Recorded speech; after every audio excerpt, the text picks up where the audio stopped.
Assalamualaikum warahmatullahi wabarakatuh. Selamat pagi adik-adik. Ketemu lagi bersama Kak Nur. Bersama Kak Nur, belajar fisika lebih menyenangkan. Jadi adik-adik, ini merupakan video terakhir bersama Kak Nur yang menjadi topik terakhir dalam materi kemagnetan. Pada materi ini, kakak akan membahas mengenai induksi elektromagnetik pada transformator atau trafo. Nah, tanpa lama-lama, mari nyimak penjelasan kakak berikut. Nah, tahu nggak sih apa itu transformator atau trafo? Atau adik-adik udah pernah dengar mengenai itu? Nah, banyak yang nggak tahu ya, jadi kakak kasih tahu ya. Jadi transformator atau trafo ini adalah komponen listrik yang berfungsi untuk mengubah tegangan. Nah, transformator ini terdiri dari dua kumparan, di mana ada kumparan primer dan juga kumparan sekunder. Mana kumparan primer ini berfungsi sebagai inputnya dan kumparan sekunder itu sebagai outputnya. Nah, berhubung transformator ini adalah alat yang untuk mengubah tegangan, berarti bisa dong menaikkan tegangan dan juga menurunkan tegangannya, sehingga trafo itu dibagi menjadi dua, yaitu pertama ada trafo step up yang berfungsi untuk menaikkan tegangan, dan yang kedua ada trafo step down untuk menurunkan tegangan. Step up ini kan berfungsi untuk menaikkan tegangan, berarti tegangan inputnya itu kecil dong, kemudian dinaikkan dengan trafo ini, sehingga tegangan keluarannya itu menjadi lebih besar, atau dirumuskan dengan VV lebih kecil dari VS. Tegangan ternyata lebih kecil dari tegangan sekunder loh. Kok bisa ya? Ini terjadi karena jumlah lilitan primernya itu dibuat lebih banyak daripada jumlah lilitan sekundernya, sedangkan arus primernya itu lebih besar daripada arus sekundernya gitu. Dimana jumlah lilitan primernya itu lebih banyak dibuat dari jumlah lilitan sekundernya. Nah, sedangkan dalam arusnya itu, dimana arus primernya akan lebih besar dari arus sekundernya gitu. Sedangkan pada trafo step down itu berfungsi untuk menurunkan tegangan, dimana perhatikan tegangan primernya itu akan lebih besar daripada tegangan masukannya, sehingga lebih besar harus diturunkan. Nah, jumlah tegangannya ini, tegangan sekundernya ini ditambahkan dengan VP lebih besar daripada VS, dan NP itu juga lebih besar daripada NS, sedangkan IV lebih kecil daripada IS.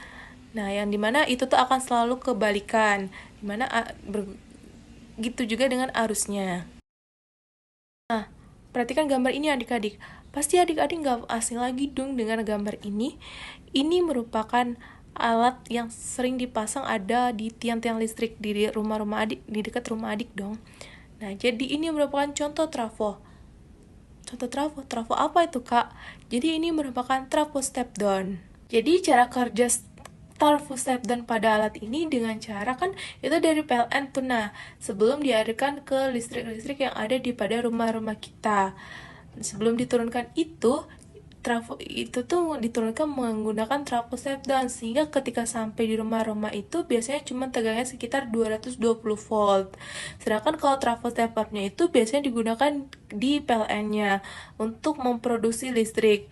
Nah, mungkin ketika memproduksi itu, tegangan listrik yang dihasilkan generatornya tuh mungkin masih sangat kecil, sehingga membutuhkan masukan kebutuhan listrik yang sekian banyak rumahnya, dan maka tegangannya itu harus dinaikkan terlebih dahulu menggunakan trafo step up gitu.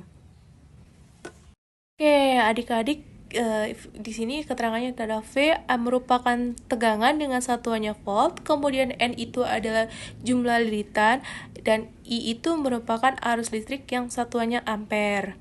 Nah, untuk kualitas suatu trafo itu dapat dilihat dari nilai efisiensinya, di mana efisiensi ini merupakan perbandingan daya keluaran atau outputnya dengan daya masukan atau inputnya, atau dirumuskan dengan eta sama dengan PS per PP dikali 100%, di mana eta-nya itu merupakan efisiensi P-nya, lalu PS itu merupakan daya sekundernya, dan PP itu merupakan daya primernya. Nah, perlu kita ingat kembali nih bahwa daya itu merupakan hasil kali antara tegangan dengan kuat arus, atau berumuskannya dengan P sama dengan V dikali I. Sehingga rumus etanya itu adalah Vs dikali IS per VP dikali IP, dimana itu dikali dengan 100%. Nah, pada trafo yang ideal itu dengan efisiensinya 100 itu berlaku perbandingan NPNS, di mana NP per NS sama dengan VP per VS sama dengan IS per IP. Sedangkan pada trafo yang tidak ideal itu dengan efisiensi kurang dari 100 itu cuma berlaku perbandingan NP per NS sama dengan VP per VS. Kakak harap adik-adik dapat mengerti yang telah kakak sampaikan.